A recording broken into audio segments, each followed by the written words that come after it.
जनतेचा बुलंद आवाज शिवनेरी माझा. नमस्कार. गाव आमचं पिंपरी पेंढार, तालुका जुन्नर, जिल्हा पुणे.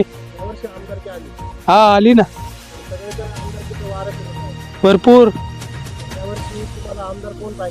आमदार आम्हाला शरदचंद्र पवार साहेबांनी जे सत्यशील दादांना आमच्या जुन्नर तालुक्यामध्ये तिकीट दिले, त्याच्यामुळं आम्ही सर्व पिंपरी पेंढारकर ग्रामस्थ सत्यशील दादांच्या पाठीशी आहोत. तुतारी वाजवणारा माणूस, या माणसाला आम्ही प्रचंड बहुमताने विजय करणार आहोत. सत्यशील दादा असताना जरी आमच्याकडे कामं झाली नसतील, ते कारखान्याच्या माध्यमातून त्यांनी भरपूर कामे केलेली आहेत. ते काय राजकारणाच्या याच्यात प्रथम नव्हते. ते यंदा शरदचंद्र पवार साहेबांनी त्यांना तिकीट जाहीर केल्यामुळं ते थोडेसे आता राजकारणामध्ये आलेले आहेत. ते आणि भरपूर कामं करणारा माणूस आम्हाला दिसतोय. सर्वसामान्य जनतेला तुम्ही काय सांगा?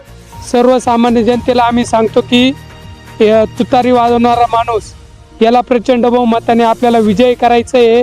कारण तुम्हाला सांगतो, शरदचंद्रजी पवार साहेबांच्या मार्गदर्शनाने आपल्याला शेतीला बाजारभाव भेटावा. मेन शेतीचा, आपण शेतकरी आहोत, शेतीला बाजारभाव भेटलाच पाहिजे. आपल्या त्या भाजप सरकारने शेतीचं पूर्णपणे वाटोळं करून टाकलेले.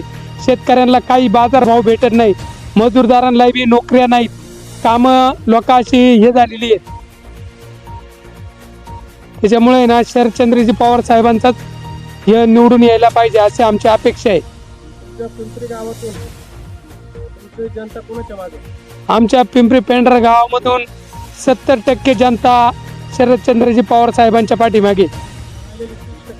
राहिलेली 30% जनता ही काही शरददादांच्या पाठीमागे, काही अतुलदादांच्या पाठीमागे, काही आशाताईंच्या पाठीमागे,